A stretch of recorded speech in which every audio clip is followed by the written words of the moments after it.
Welcome back, guys. Country Reefs 88 here. I had a request from a subscriber on an update on my sump, so I was going to go ahead and fulfill that request real quick. This is my sump. It's a 29 gallon tall. It came with the tank. I plan on making a bigger sump down the road.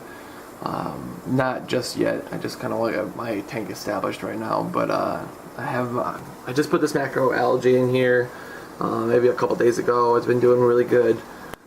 Everything else seems to be really good. My nitrates all show 0, so I take it the refugium is doing its job. Besides that, it should be starting to slowly take care of all the algae up top. Skimmer is doing really well. As you can see, I'm gonna try. It's pulling out some really heavy, like deep crud out of there. Not a whole lot of water, which is kind of what I want. It's more of a paste. I love this skimmer. I believe it is. Give me a second. Let me open this side door real quick. It is the Aquasea Remora. I have no complaints about it. It is doing really well. It also came with the tank, so I didn't really have to splurge on a other skimmer. I was gonna give this one a chance, and if it did really well, I wasn't gonna get another one. But if it came out to it where this one didn't do as well, I was gonna get a new one. But I didn't have to. I've been letting this run for maybe 2 weeks and then changing it. So every other week that I do a water change, that's when I change it.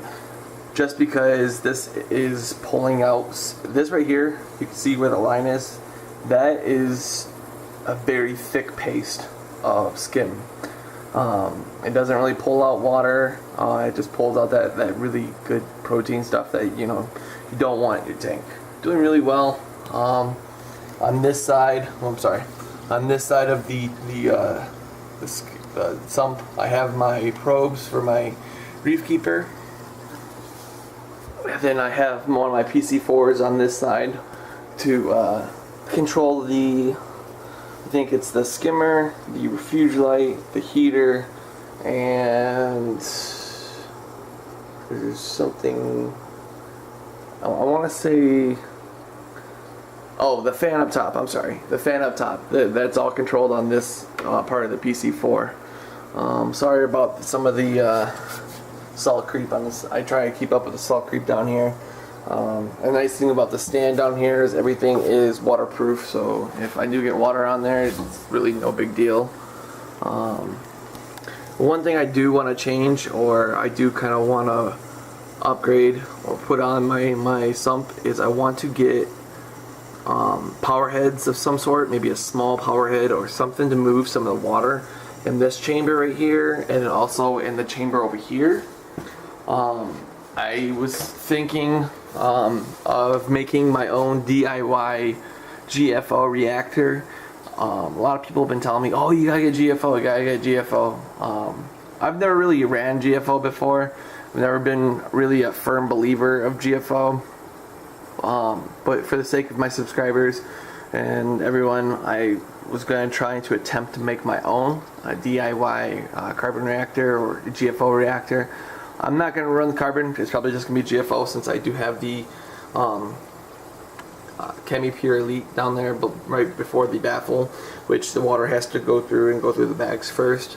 That's another reason why I kind of want to get a power head down here. It's just so it gets more water to circulate through this chamber here. I don't really like that. It's kind of dead right there. I'm afraid that it's going to be more of a nitrate factor even than anything right here at this stage. So I'm just going to go ahead and try and get maybe a small power head, maybe just something off of eBay or like a Chinese brand power head. Just put it in there, just to circulate water. That's all it's gonna do. It's not for anything else. Just to get that water up and moving around. Everything else is doing really good. But yeah, it's doing its purpose.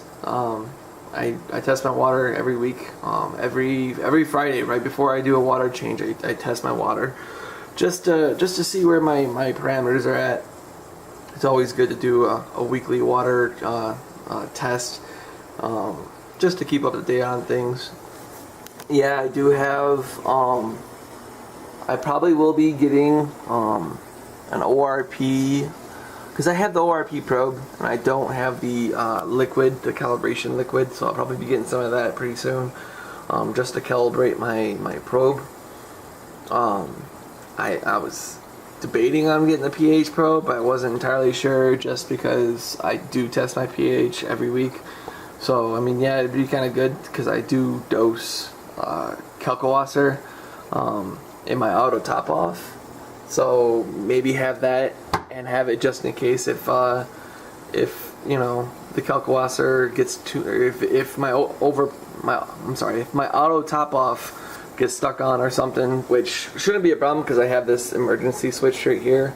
But in the case that if it does, I could just attach it to the pH, and if the pH gets too high, it would automatically shut it off, which that's what Kalkwasser does, guys, is it doses alkalinity and calcium together, which is kind of nice because you can do it evenly. You can dose evenly those two elements right there. But by dosing alkalinity, it raises your pH. Not too much, but it does raise it. So if you were to overdose or put too much Kalkwasser into your tank, it could significantly hurt your tank a lot. So that's probably the only reason I would get a pH probe, is just to have a backup system or a backup alarm. So if the pH goes over a certain amount, it'll actually cut off the auto top off, just in case that was, you know, what was wrong. So those are some updates, maybe some future updates that I'll probably be doing for my sump. Besides getting a longer one, I tried putting the 40 breeder, my wife's tank, in here before, hence that it went to my wife instead of in here. Unfortunately, it was too wide. I was actually thinking about taking the top off, unscrewing the top, and sliding it down from the top, but I already had my tank up there and had water in it, so I just kind of, you know, and plus the 40 breeder, I would have no room here.